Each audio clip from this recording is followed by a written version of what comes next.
Bonjour à tous, ici Kissina Odina Dobosaka, éveilleuse de conscience et spécialiste en renaissance africaine.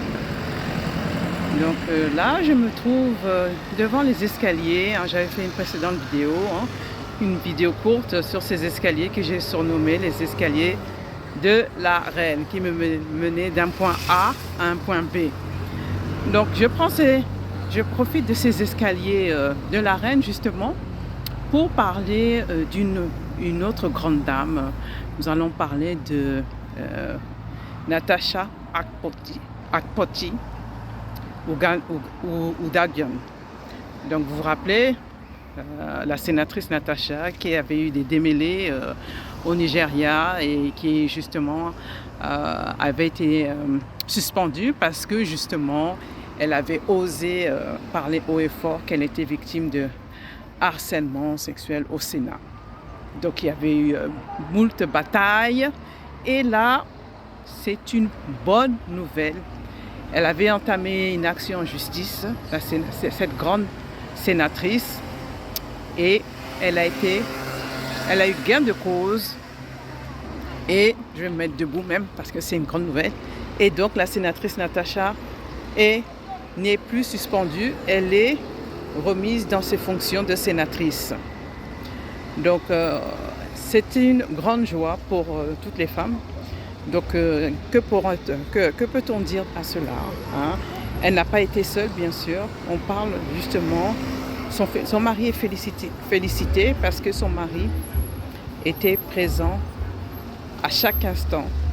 Il y a de la musique, c'est les vacances, de la très bonne musique même. Donc son mari était présent à chaque instant, il était à ses côtés. Il n'était pas derrière elle ou devant elle Il était à côté d'elle. Donc c'est vraiment très important justement d'être soutenu par son entourage au moment les plus critiques de sa vie. Donc elle est chanceuse. Ou alors peut-on dire qu'elle a très bien choisi son partenaire, son mari. Donc par le passé, il m'est arrivé d'être dans des relations où je ne me sentais pas soutenue, où j'avais un partenaire qui ne me soutenait pas. Et donc on apprend de nos erreurs. Donc maintenant, je fais plus attention dans mes relations à ce côté-là d'une personne qui va me soutenir, surtout parce que j'ai des élans pour réaliser de grandes choses dans ma vie. Donc il me faut donc être accompagné d'une personne qui est de mon gabarit. Donc voilà, et franchement je salue aussi, attendez, il y a un avion qui passe, l'avion est passé. Donc je salue nos déesses, l'énergie féminine, et nos déesses qui ont répondu à l'appel, qui ont soutenu Natasha Akpoti Uduaghan dans sa victoire. Donc on ne sait pas si la victoire est définitive, mais en tout cas, même si il y aura encore des cas de harcèlement, ces personnes feront très très attention parce qu'elles savent maintenant que ça peut voler en éclats et que justement une a dit non, et donc ça ouvre la porte à beaucoup de choses, à beaucoup à venir. Et aussi, personne ne veut plus être humilié. Les personnes qui étaient contre Natasha Akpoti Uduaghan maintenant doivent se mordre les doigts parce que la justice a prévalu. Donc on célèbre et puis on se dit il faut toujours une femme qui prenne le pas devant, mais on oublie souvent de parler de nos hommes qui nous soutiennent, qui sont derrière. Et donc c'est une très belle histoire d'amour. Et comme justement ça se passe au Nigeria, avec la culture africaine, il y a un peu de pudeur, on ne montre pas trop nos sentiments, mais il était là,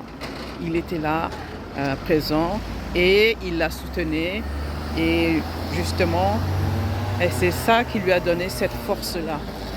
Nous sommes les uns et les autres, nous avons besoin des uns des autres. L'homme a besoin de la femme a besoin de l'homme. Surtout, ne sombrez pas ces mouvements-là de féminisme qui sont en déséquilibre. Bien sûr, revendiquer les droits des femmes, c'est bien, mais n'oublions pas qu'il y a aussi des hommes qui sont en désaccord avec ce qui se passe, les injustices. Parce que ces mêmes hommes-là ont des sœurs, ont des filles. Ils ne sont pas peut-être en capacité de faire en sorte que le monde change, mais ils peuvent faire en sorte que leurs filles ne souffrent pas. Ça me rappelle d'ailleurs une histoire justement d'une dame. Je devais faire une école de commerce. J'avais rencontré cette dame qui m'expliquait justement que bon, elle avait monté cette école de commerce et son père l'avait soutenue.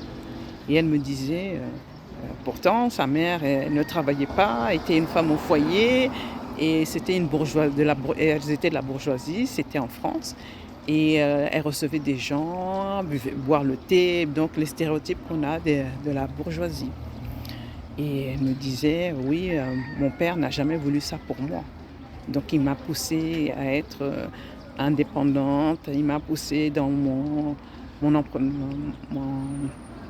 l'ouverture de mes entreprises, voilà. Et donc j'ai dit ah oui, et j'en avais même parlé avec un de mes amis, un homme qui m'avait dit oui, c'est parce qu'il ne veut pas que sa fille souffre de ce qu'il voit autour de lui. Donc c'est pour dire qu'on a toujours l'élément opposé qui nous aide, donc l'énergie masculine si on est une femme et l'énergie féminine.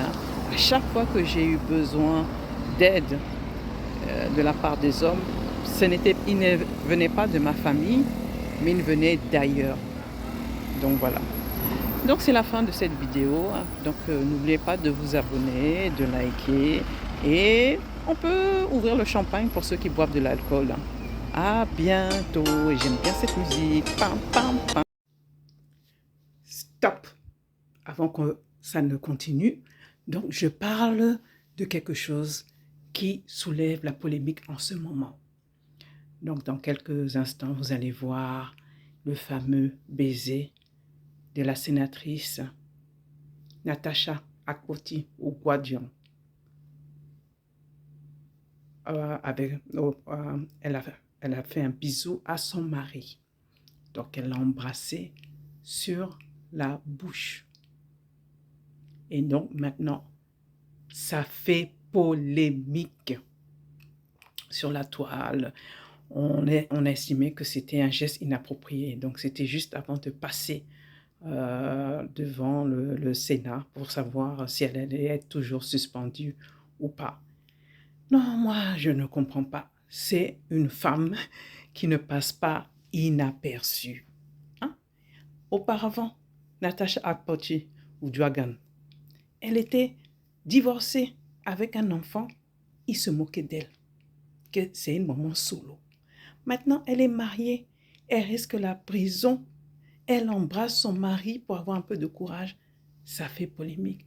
Laissez la femme d'autrui tranquille. Hein? Laissez Natacha Akpoti. Donc maintenant, ça peut commencer.